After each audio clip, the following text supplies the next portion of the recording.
গত পরশু school service commission তাদের ওয়েবসাইটে যে কম্বাইন্ড মেরিট লিস্ট প্রকাশ করেছে, সেখানে অনেকে প্রশ্ন যে একই ক্যান্ডিডেটের নাম দু জায়গায় কেন, তাহলে কিসের কম্বাইন্ড মেরিট লিস্ট? আমি আজকে তোমাদের যাবতীয় ডাউট ক্লিয়ার করব এই ভিডিওতে। পাশাপাশি বলবো বাকি সাবজেক্টের কাউন্সেলিং প্রক্রিয়া কি একটু দেরি হতে পারে। হ্যাঁ, দেরি হতে পারে, সম্ভাবনা আছে। এর পিছনে কোন কোন কারণ থাকতে পারে আমি আজকে সে নিয়ে আলোচনা করছি। এবং তোমাদের বলবো যে অনেকে বলছো রি এক্সাম হতে পারে, অনেকে দাবি তুলছে বিভিন্ন সোশ্যাল মিডিয়াতে, যেটা একটা অসম্ভব ধারণা। বরং সেখানে রেকটিফাই লিস্ট বা রিপ্যানেল হওয়ার দাবি ওঠাটা মনে হয় আবশ্যক। আমি এ নিয়ে আলোচনায় আসছি। তো প্রথম বলে রাখি, আমার এই ভিডিও যারা রেগুলার দেখছো, যারা আমার চ্যানেলকে রেগুলার ফলো করছো, তাদের অসংখ্য ধন্যবাদ। এবং অনেকে আছো যারা ভিডিও রেগুলার দেখছো বাট স্কিপ করে বেরিয়ে যাচ্ছ, প্রত্যেকে চ্যানেলটা সাবস্ক্রাইব করে দাও এসএসসি এবং পিএসসি যাবতীয় আপডেট সবার আগে পাওয়ার জন্য। আজকে প্রথম বলবো যে বিষয়টা কম্বাইন্ড মেরিট লিস্ট, এটা কি? দেখো, এটা তোমরা সবাই জানো যে সমস্ত ক্যাটাগরির নির্বিশেষে মানে মেরিট অনুযায়ী র্যাঙ্কে সাজানো হচ্ছে কম্বাইন্ড মেরিট লিস্ট, CML। তো এখানে প্রশ্নটা কি এখানে, যে তাহলে কিছু ক্যান্ডিডেটের নাম কেন দু জায়গায় আছে পরপর? দেখো, এটা কাদের আছে? এটা আছে শুধুমাত্র মানে ফিমেল ক্যান্ডিডেটের। ফিমেল ক্যান্ডিডেটের নাম পরপর দু জায়গায় আছে, কিন্তু এখানে লক্ষণীয় সিরিয়াল নাম্বারটা এক। সাপোজ মনে করো 17 নম্বর সিরিয়ালে যে ক্যান্ডিডেটের নাম আছে, সাপোজ সেম নেম আছে পরের মানে আইটেমে, কিন্তু সেখানে দেখো দাগ নাম্বারটা 17 কিন্তু দেওয়া আছে, সিরিয়াল নাম্বার এক কিন্তু দু জায়গায় নাম আছে। এটা অনেকে মানে ডাউটে পড়ে যাচ্ছে, এটা কেন হচ্ছে? তাহলে এটা কিসের কম্বাইন্ড মেরিট লিস্ট? দেখো, শুধুমাত্র ফিমেল ক্যান্ডিডেট যারা আছে তাদের দু জায়গায় নাম আছে, একবার শুধু ফিমেলে এবং আর একবার মেল ফিমেলে।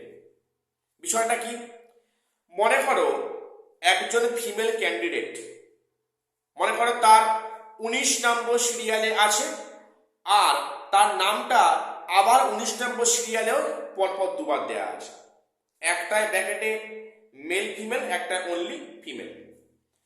তাহলে সেই ব্যক্তি কিন্তু 18 জনের পরে উনি কাউন্সিলিং এ যাবেন স্কুল চুজ করার জন্য। ওনার সামনে দুটো অপশন থাকবে, হয় অনলি ফিমেল স্কুল মানে গার্লস স্কুল, অথবা থাকবে কোএড স্কুল। ঠিক আছে, উনি যে কোনো একটা স্কুল নির্বাচন করতে পারবে। ওনার কাছে মানে বেশি অপশন আসবে, উনি মাত্র একটা অপশন বা একটা স্কুল চুজ করতে পারবেন, এবং উনি কিন্তু ওনার সিরিয়ালি উনি কাউন্সিলিং করতে যাবেন, এটা পরিষ্কার। আর যারা মেল ক্যান্ডিডেট তারা শুধুমাত্র কোয়েড স্কুলে মানে তারা শুধুমাত্র কোয়েড স্কুল চুজ করতে পারবে, তাদের ফিমেল স্কুল মানে অপশন দেওয়া হবে না, এটাই পার্থক্য। এছাড়া এখানে কোনো বিষয়ে ডাউট হওয়ার কোনো কথাই নয়। ঠিক আছে, একে বলে কম্বাইন্ড মেরিট লিস্ট। তাহলে আশা করছি প্রত্যেককে ডাউট ক্লিয়ার করতে পারল। এবারে যে বিষয়টা খুবই গুরুত্বপূর্ণ বিষয়, এই প্রশ্নটা প্রত্যেকের মনে কম বেশি আছে, এই যারা এসএলএসটি পরীক্ষা দিয়েছ। দেখো, প্রথম 7টা সাবজেক্টে যে কাউন্সেলিং এর দিনক্ষণ ঘোষণা হয়েছে আগামীকাল এবং পরশু, তো বাকি সাবজেক্টের লিস্টগুলো কবে আসবে? আজকে তো 23 তারিখ হয়ে যাচ্ছে, কাল 24 তারিখ কাউন্সেলিং আছে, পরের দিন 25 তারিখ কাউন্সেলিং আছে। তাহলে এর পরে বাকি সাবজেক্টগুলোর কাউন্সেলিং বিজ্ঞপ্তি সেখানে কবে প্রকাশ করা হবে? এই প্রশ্নটা অনেকের মনে আছে। দেখো, এখানে বলে রাখি, এখানে কমিশন এ নিয়ে কিন্তু কোনো বার্তা এখনো অবধি প্রকাশ্যে আনেননি। তবে যেটা খবর পেলাম খবরটা অবশ্যই মানে সত্য না হতে পারে। বিষয়টা যেটা খবর পেলাম যে যেহেতু 1 তারিখে গ্রুপ সি এবং 8 তারিখে গ্রুপ ডি পরীক্ষা আছে, কাজেই সেখানে এই পরীক্ষার কাজে কমিশন খুবই ব্যস্ত আছে। হয়তো পরবর্তী সাবজেক্টে কাউন্সেলিং 1 সপ্তাহ নাগাদ দেরি হলেও হতে পারে, আবার নাও হতে পারে। এটা কোনো নির্ভরযোগ্য খবর আমি বলতে পারছি না, আমি এটা স্যাঙ্গুইনলি বলতে পারছি না।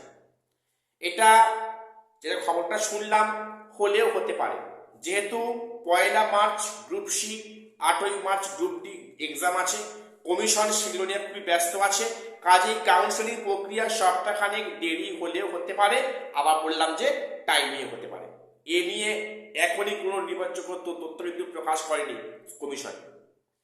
এবারে যেটা বলি সেটা হচ্ছে গিয়ে এক্সপিরিয়েন্সের 10 মার্কস নিয়ে আজকের হিয়ারিং কিন্তু আছে। এক্সপিরিয়েন্সের 10 মার্কস নিয়ে আজকে কলকাতা হাইকোর্টে হিয়ারিং আছে। জানি না সেখানে কি আবার ড্রামা দেখতে হবে, সেখানে এক বিশেষ পক্ষের উকিল সাহেব এলেন না, তার জন্য কেসটা পুনরায় ডিলে হলো, তারিখ পে তারিখ হচ্ছে। এগুলো মনে হয় এই আমাদের দেশে বলেই সম্ভব। ঠিক আছে, যে একটা শিক্ষা বিষয়ক মামলা কতটা গুরুত্বপূর্ণভাবে দেখা উচিত, কিন্তু এখানে অন্যান্য বিষয়ের থেকেও কম গুরুত্ব দিয়ে সেগুলোকে দেখা হয়, এটাই কঠোর বাস্তব।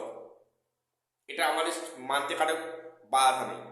এবারে যেটা অনেকে বলছো যে অনেকে দাবি করছে সোশ্যাল মিডিয়ায় যে পুনরায় পরীক্ষা নেওয়া হোক, রি এক্সাম নেওয়া হোক। আচ্ছা, রি এক্সাম নিলে তাহলে কি লাভ?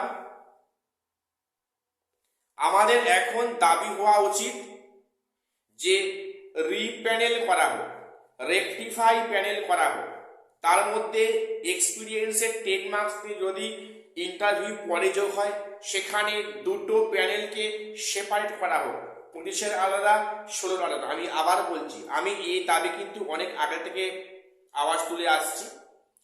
আমাদের প্রত্যেকের দাবি থাক যে এক্সপিরিয়েন্সের 10 মার্কস নিয়ে যাই হোক, এক্সপায়ারি অফ প্যানেল নিয়ে যাই হোক, 2016-র প্যানেলটা আলাদা হোক, 2025-এর ফ্রেশ প্যানেলটা আলাদা হোক, তাহলে কিন্তু সবার সমস্যা সমাধান হয়ে যায়। তবে এক্সপায়ারি অফ প্যানেল নিয়ে যেদিকে মোড় নিচ্ছে, মনে হয় না এক্সপায়ারি অফ প্যানেল ওনারা বৈধ বলে গণ্য হবে, যেটা হয়তো অনেক ক্যান্ডিডেটের দোষ নেই, ঠিক আছে, কিন্তু তারাও বলি পাঠা হচ্ছে, এটাই বাস্তব কথা বললাম। তো যাই হোক, আজকের আমার এটুকুই আপডেট দেওয়ার ছিল। প্রত্যেকের চ্যানেলটা সাবস্ক্রাইব করে দেবে এমন গুরুত্বপূর্ণ আপডেট পাওয়ার জন্য। আর শেষ করছি, দেখা হচ্ছে পরে কোনো ভিডিওতে।